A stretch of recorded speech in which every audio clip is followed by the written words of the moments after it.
এই যে বুড়া বাপ লাঠি নিয়ে হাঁটতেছে, বিছানার মধ্যে পিঠ লাগাইতে পারে না, পাড়া বাঁকা কইরা বিছানার মধ্যে পড়ে আছে। একটা কথা মনে রাখবেন, আমার মা আমার বাবা জীবনেও বিছানায় শুয়ে থাকার কথা না। যখন বাপটা বিছানায় শুয়ে যায়, ওই বাপটার শুয়াটাকে অন্য কোনো খারাপ চোখে দেখো না রে ভাই। বাপটা আর পারে না, আগের মতো হাঁটতে পারে না, আগের মতো কাজ পায় না, আগের মতো বসতে পারে না, আগের মতো গায়ে জোর পায় না। এই জন্যই তো আল্লাহ বলছে ইম্মা ইয়াবলুগান্না ইনদাকাল কিবারা আহাদুহুমা উফি ওয়ালা তানহারহুমা।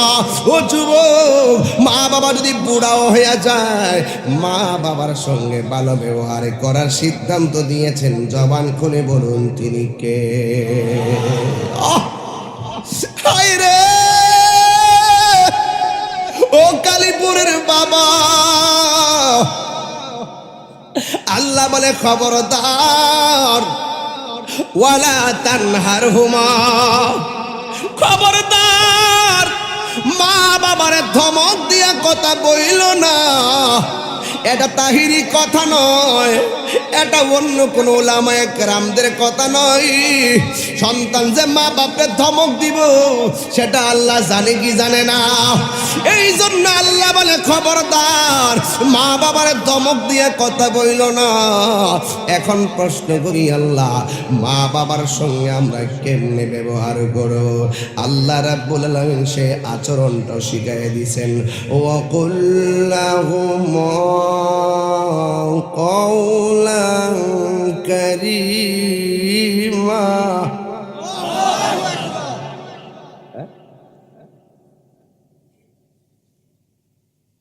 وَقُلْ لَهُمَا قَوْلًا كَرِيمًا।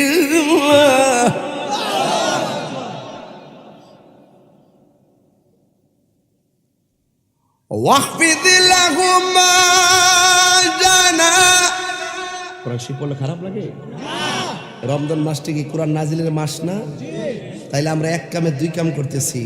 কোরআন শরীফ পড়লে যে সওয়াব, শুনলে একই সওয়াব। ও আপনারা মনে করছেন আমি প্রথম যে একটু ডাইনে ভাবে কথা বলছি, এটাই বুঝি ওয়াজ, এটা আমার ওয়াজের একটা সিস্টেম। কিন্তু খবরদার কোরআন যখন পড়ব মনোযোগ দিয়ে শুধু শুনবেন, কেমন ঠোঁটটা লড়াই দেখবেন। রসুল বলছেন পড়লে যেই সওয়াব, শুনলে একই সওয়াব। একটা অক্ষর পড়লে 10টা নেকি পাওয়া যায়। কি মনে করে রমজান মাসের কোরআন হাসর মাঠে আপনার জন্য সুপারিশ করবে? সুবহানাল্লাহ না? আপনি যখন দুজি হইবেন, যারা রমজানে কোরআন তেলাওয়াত করছে তারা কি করবে? একদম এই কোরআনটা কি করবে? জাহান্নামের গেটে দাঁড়ায় বলবে, আল্লাহ এই বান্দা আমার তেলাওয়াত করছিল, এই বান্দা এখন দুজুকে যাইতেছে, আল্লাহ এই তেলাওয়াতের জন্য আমি একটু সুপারিশ করতেছি, আল্লাহ তুমি তার জান্নাত দিয়ে দাও। কোরআনের সুপারিশের কারণে আমার আল্লাহ তেলাওয়াতকারীকে জান্নাত দিয়ে দিবেন। কোরআন পড়লে লাভ আছে, শুনলে লাভ আসেনি? আমি আবার পড়ছি, এমন জোরে আল্লাহকে ডাকবেন। গুরু কমিটি না, গুরুস্থান আছে না এখানে, ওই কবরবাসীর আযাব যেন আল্লাহ মাফ করে দেয়। আমিন কন্যা কি লেগে? আমি কি তেলাওয়াতটা আবার করবো ইনশাল্লাহ? ওয়াখফিদ লাহুমা জানাহাল যুল্লি মিনার রাহমাহ وَقُلْ رَبِّ ارْحَمْهُمَا كَمَا رَبَّيَانِي صَغِيرًا। বাস তো আর বলতে পারে না, আমিও আর সাফায়া সুফায়া বেশি সুবিধা করতাম পারি না।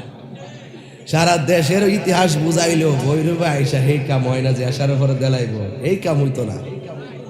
গড়ে নিয়ে প্রয়োজনে তালা মারা থইয়া দিব, বাগার 11টা 12টা একটার আগে ইত্যা তৈল আমরা লাগে হাইন যাবেলা। ব্যাপারটা এরকম না তো? সুতরাং ওই যে সভাপতি কইতাছে, জোয়ান সভাপতি তো কইতাছে উস্তাদের মায়ের বলে শেষ রাইতে, ও আরেকজনকে সাইটিয়া সেই রেজাল্ট লিখে যাবো, ঠিক না? কথা কয়ে না কয়ে দিছি। যাই হোক, আমরা ভৈরবের মানুষ আসলে অত্যন্ত নবী বান্ধব মানুষ। আমরা অলি বান্ধব মানুষ, খাজা গরিবে নওয়াজের পাগল মানুষ। আমরা এত কিছু বাজানো বুঝি না। আমরা মনে করি যে যারা 20 তলা বিল্ডিং এর মালিক, যারা এমপি, মন্ত্রী, রাষ্ট্রপতি, প্রধানমন্ত্রী, যত কোটিপতি হোক না কেন, একটা জায়গাতে না, দুইটা জায়গায় কিন্তু এক হিসাব। যেমন যত কোটিপতি হোক, দৈনিক খাওন কিন্তু 11 বেলা, ঠিক কিনা? 11 বেলা কি দেখছ? গামলা লয়ে বইছে নি বেড়া।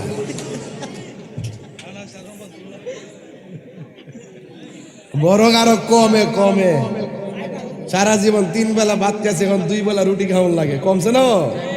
হ্যাঁ, তো 3 বেলা। ওহর বৈরবে কালীঘরের মানিক মিয়া যে অটো চালা, সে খা কয় বেলা? 2 বেলা বলে দেব নাকি দেবে? এটা রমজান মাসে না 2 বেলা, এমনি 3 বেলা খা। কথা কন ঠিক কিনা? তো কোটিপতিরও 3 বেলা খাবারের টাইম, সকাল দুপুর রাত্রে। আমরারও 3 বেলার টাইম। এই রিক্সাওয়ালাও 3 বেলা খাইতেছে। বরং হয়তো কোটিপতি 8 প্রকার আইটেম দিয়ে ভাত খায়, কিন্তু রিক্সাওয়ালা যদিও শুটকির ভর্তা দিয়া খায়। এই জায়গাটা হাত দিয়া দেখবেন রিক্সাওয়ালার বেড়াটা কি শক্ত, আর হিডা হইলে তুলে। কারণটা কি? তা গুমটা ভাঙ্গে দিই, নাইলে ওয়াশটা তো একটু গুমটা ভাঙ্গে দিই, ওয়াশটা করুন যেত। বাইরে আমার কেউ ঈদুল হুটকির ভর্তাটা পেঁয়াজ দিয়ে ফালাইয়া, বাসপাতি হুটকি দিয়া আস্তা আস্তা পেঁয়াজটি কিছু রাখিয়া হুটকির ভর্তাটা কইরা, গরম ভাতটা যখন ফাড়ার মধ্যে ফুটছে, যখন জরা ভাত দেখে লুন পড়তো, এর জিব্বা মুড়াই দিচ্ছে এমনি এমনি। জিব্বা মারাজ কই দেখে লুন পড়তো, ওই দেখে বেড়া, ওই যে আমার অবস্থা আছে। রাগ বেড়া, আমারই অবস্থা ভাই, আবহাওয়া রাগ। যুবক ভাইরা আমার, কেউ মজা লাগদনি খাউন্ডি, মজা লাগদনি। আজকে ওয়াজ হইব, দরকার আছে, আসেনি? শুটকির ভর্তাতে যে রেখা, কোদাল দাঁতে মাটি কাটে, শরীরটা কেমন মনে তেল তেল। কিন্তু কোটিপতি হোক আর গরিব হোক, সিএনজি চালাক আর হেলিকপ্টার চালাক, 10 তলা বিল্ডিং এ থাকুক আর মাটির ঘরে থাকুক, যুবক তোমাকে বলছি, সমস্ত কোটিপতি দরিদ্রের একটাই ঘর, সেটা হলো মাটির ঘর। জবান খুলে বলেন সেই ঘরটার নাম কি? এখানে ভেজাল আছে? মনে রাখবেন, কবর পাকা করে রাখলে কবর সুখ হবে না। কবরে সুখ পেতে গেলে ঈমান আমল লাগবে। সর্বপ্রথম আপনাকে মানুষ হতে হবে। মানুষ কাকে বলে সেটাই তো আমরা জানি না। মানুষ হলো সেই ব্যক্তি যিনি ঈমানের সাথে একতা, শৃঙ্খলা, ভ্রাতৃত্ব, সাম্য, ভালোবাসা, আন্তরিকতা, বদান্যতা এবং মনুষ্যত্ববোধের মাধ্যমে মনের মানসিকতাকে যিনি নূর করতে সক্ষম, তিনি হলো মানুষ। আর এই মানুষ হতে গেলে আপনাকে ওই প্রতিষ্ঠানে যাইয়া আর ওয়াজ মাহফিলে ওয়াজ শুনলে চলবে না, প্র্যাকটিক্যাল সবক লাগবে। সোহবত, রিয়াজত, খেদমত, মহব্বত। আর এই 4টা জিনিস যদি আপনি হাসিল করতে চান, তাহলে আল্লাহর ওলিদের দরবারে যেতে হবে।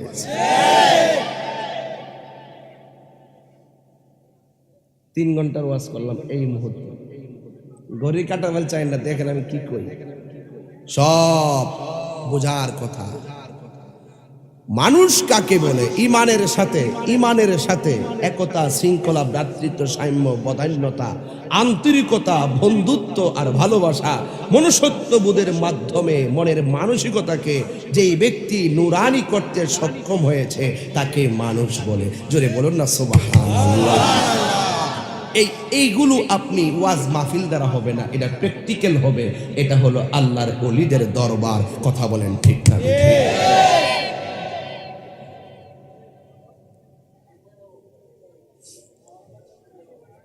যুবক ভাইয়েরা আমার, 3টা জিনিসের প্রতি খুব যত্নশীল হতে হবে। 1 নম্বর হলো অন্তর। কলব কলব কালব রূহ সের খফি আখফা নফস আব আতশ খাত বাত। মানুষের 10টা লতিফা আছে। কয়টা লতিফা? এর মধ্যে 1 নম্বর লতিফার নাম হলো কলব। কলবের রং হইল হলুদ। কলবের রং কি? এটা তো অনেক উপরে। কলবের রং কি? হলুদ। এই কলবের এখন যে আমি খাবার খাইছি, শৈল শক্তি লাগতেছে, ফল খাইলে গায়ে বল হয়। আর কলবের একটা খাদ্য আছে বাজান, সেই খাদ্যটা হলো গিজাউল কালবে জিক্রুল্লাহ। সেই খাদ্যটা হলো আল্লাহ পাকের জিকির। এই কলবটা যদি ঠিক থাকে, কবরে যাওয়ার পরে আপনার লাশের মধ্যে পোকামাকড় ধরবে না। কলব যদি ঠিক থাকে, আপনার লাশের মধ্যে পোকামাকড় ধরবে। আর কলব যদি ঠিক না থাকে, কবরে যাওয়ার পরে বাস পচার আগে আপনার লাশ পচে যাবে। তাইলে আপনাকে কলবটা চিনতে হইব। এখন হাদিসে কি বলে? আল্লাহ পাক কাহারও চেহারার দিকে তাকায় না, আল্লাহ পাক কাহারও ড্রেসের দিকে তাকায় না, আল্লাহ পাক তাকায় বান্দার অন্তরের দিকে, কলবের দিকে। জোরে কন্যা সুবহানাল্লাহ।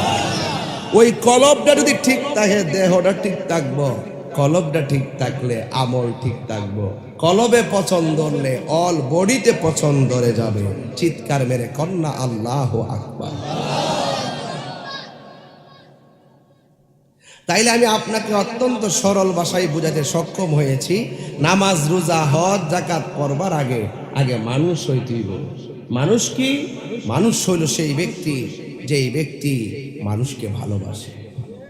হোক সে হিন্দু, হোক সে খ্রিস্টান, অন্য ধর্মের লোক হোক, আগে মানুষ হিসেবে যখন মানুষকে ভালোবাসবে, তার অন্তরের ভিতরে মনুষ্যত্ববোধ পয়দা হবে। আরে এমনি তো আপনি শ্রেষ্ঠ জাতি, ঠিক না ঠিক? তাইলে মুসলমান আমরা মানুষ হতে হবে, মুসলমান হতে হবে, ঈমান ধারণ করতে হবে, আমলে পরিণত করতে হবে। আপনি কি মনে করেন যে কামেল পাস করছেন আপনি বড় হুজুর হয়ে গেছেন? আর মাথা থাকলে একটা বাঞ্চি ফেসায়া মনে হয়েছে আমি খুব বড় হুজুর। কেডা কইছে? এখানে এমন কিছু লোক বইয়া রইছে যারা মাদ্রাসা, আমি কসম করে কইতাম, যদি আমার আল্লাহ তৌফিক দিত আমি নাম ধরে কই দিলাম। এই জায়গাতে যারা আসছে, এখানে বহুত লোক কুতু বইয়া বই রইছে। হোক সে রিক্সাওয়ালা, হোক সে কুদাল দিয়া মাটি কাটে, হোক সে সিএনজি চালা, কিন্তু এমন কাজ হ্যাঁ গোপনে কইরা রাখছে, আল্লাহ তারে আবদালের খাতায় নাম লিখে রাখছে। হাসবা না, হাসির করা দিচ্ছি না, খুব মনোযোগ। আরে গুনার দিকে তাকাইলে জাহান্নাম ছাড়া কিছুই দেখা যায় না, নেকের দিকে তাকাইলে জান্নাতের আশাই করা যায় না। আবার একটা বিড়ি আছে, তাহাজ্জুদের টাইমে 2টা হাত তুলে আল্লাহ আমার ফুলাডারে তুমি উনি বানাই দাও। কি বুঝলেন? ওলি হইতে কি কামাল পাস লাগে? মাস্টার্স পাস লাগে? হ্যাঁ, ওলি হইতে গেলে মায়ের দোয়াই যথেষ্ট।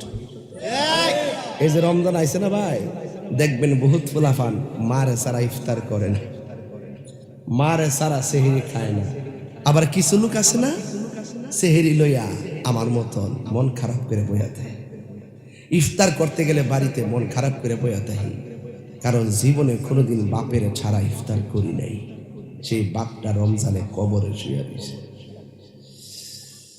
অনেক পোলাপান ইফতারের সময় মন খারাপ করে বইয়া থাকে, কারণ মা দুঃখিনী আগে ইফতারটা বানাইয়া দিত রে ভাই, আমরা খাইতাম।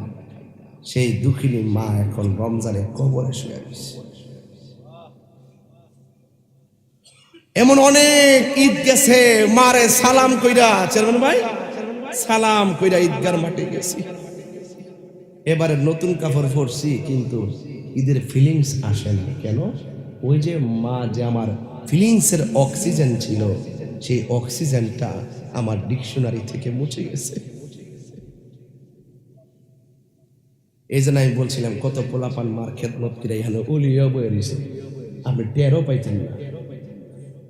আরে আবদাল হইয়া বসে রইছে, ওলি আল্লাহ হইয়া বসে রইছে, কুতুব হইয়া বসে রয়েছে, সালেহীন হইয়া বসে রয়েছে। খবর নিয়ে দেখেন, দেশে তার এলেম বেশি নাই, তার বেশি আমল নাই, কিন্তু মার দুয়া আছে। এই দুয়ার কারণে আল্লাহর মাহবুব বান্দা হয়ে গেছে। হাত করে বলেন ঠিক কিনা বলেন।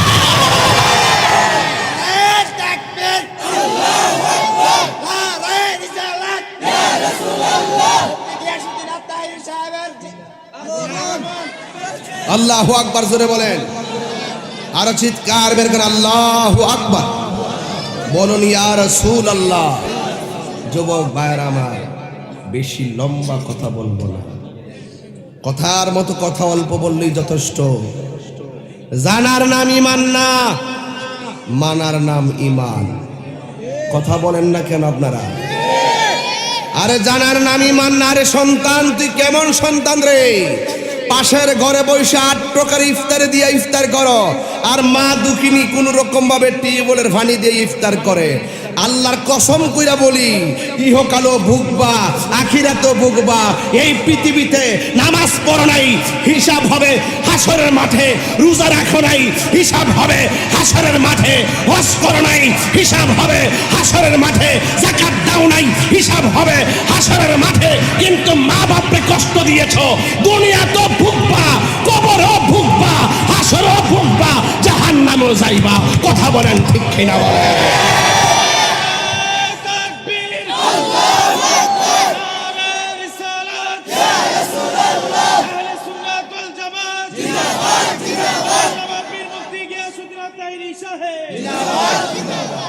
আমার কথায় কেউ রাগ করবেন না, আমার কথা পরিষ্কার।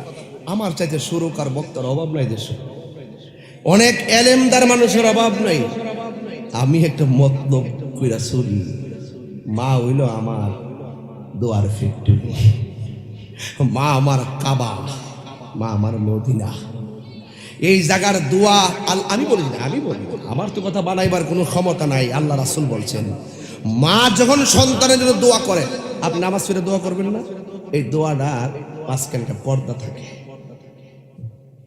হজ করবেন না আপনি, উপরে একটা পর্দা থাকে। যাকাত দিবেন না আপনি, উপরে একটা পর্দা থাকে। মা বাপ যখন সন্তানের জন্য দোয়া করে ভাই, এটার মাঝখানে কোনো পর্দা থাকে না, ডাইরেক্ট কবুল হয়ে যাবে।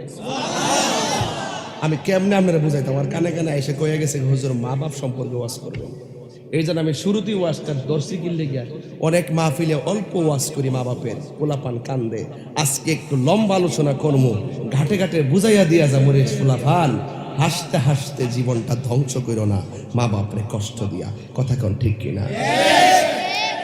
আল্লাহ রাব্বুল আলামিন বলেন, وَقَضَى رَبُّكَ أَلَّا تَعْبُدُوا إِلَّا إِيَّاهُ وَبِالْوَالِدَيْنِ إِحْسَانًا। আল্লাহ রাব্বুল আলামিন বলেন, তোমাদের উপরে ইবাদত করাকে আবশ্যক করে দেওয়া হয়েছে। আমি আল্লাহ ছাড়া কাহারও ইবাদত করব না। সাজদা পাওয়ার মালিক হলো একজন, জবান খুলে বলুন তিনি কে? আল্লাহ বলছেন, আল্লাহ তাবুদু ইল্লা ইয়াহু, আমি আল্লাহ ছাড়া কাহারও ইবাদত করব না, একমাত্র ইবাদত করব আমি আল্লাহর। এখন বৈরবের মানুষ, কালীপুরের মানুষ, জবানটা খুলে বলুন সাজদা পাওয়ার মালিক কে? আল্লাহ ছাড়া কাউকে সাজদা করা যাবে? ওয়ামা খালাকতুল জিন্না ওয়াল ইনসা ইল্লা লিয়াবুদুন। আল্লাহ রাব্বুল আলামিন বলেন, আমি মানুষ এবং জিন জাতিকে সৃষ্টি করেছি একমাত্র আমি আল্লাহর গোলামি করার জন্য। এই জন্য আমার আল্লাহ রাব্বুল আলামিন তার ইবাদতের কথা বলেছেন। এই যে পুরো ইবাদতের লাঠি নিয়ে আল্লাহ বলেছে, বিছানার মধ্যে পিঠ লাগাইতে ওয়ালিদাইনি ইহসানা। মনে রাখবেন, আমার মা আমার বাবা জীবনেও বিছানায় শুয়ে থাকার কথা না।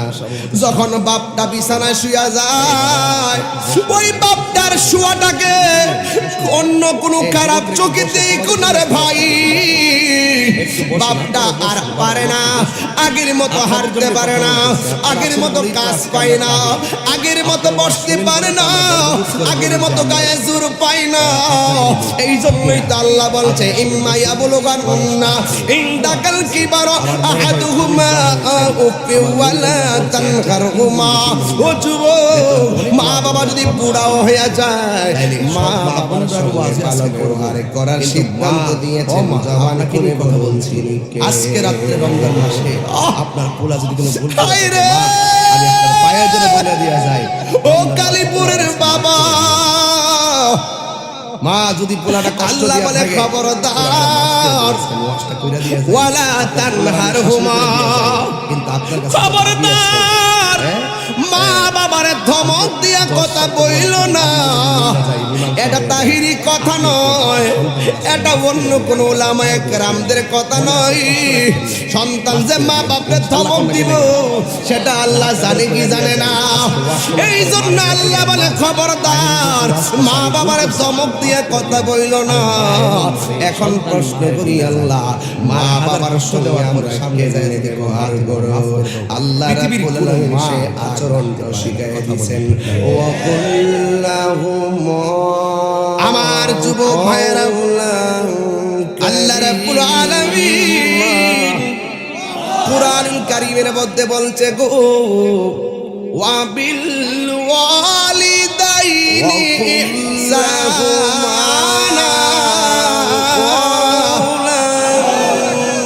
আল্লাহ রাব্বুল আলামিন বলেন তোমরা মা বাবার সঙ্গে ভালো ব্যবহার করো। জবানটা খুলে বলুন, ইবাদত করার পরে ওই মা বাবার খেদমত করতে হবে। সিদ্ধান্ত দিয়েছেন একজন, জবান খুলে কোন তিনি কে? তাইলে আমরা এক কামে দুই কাম করতেছি। কোরআন শরীফ ও পড়লে আল্লাহ, মা বাবার সঙ্গে আমরা কয়দিন ব্যবহার ভালো করব? মনে করছেন প্রথম যে একটু ডাইনে ভাবে মা বাবার সঙ্গে আমরা কতদিন ভালো ব্যবহার করব?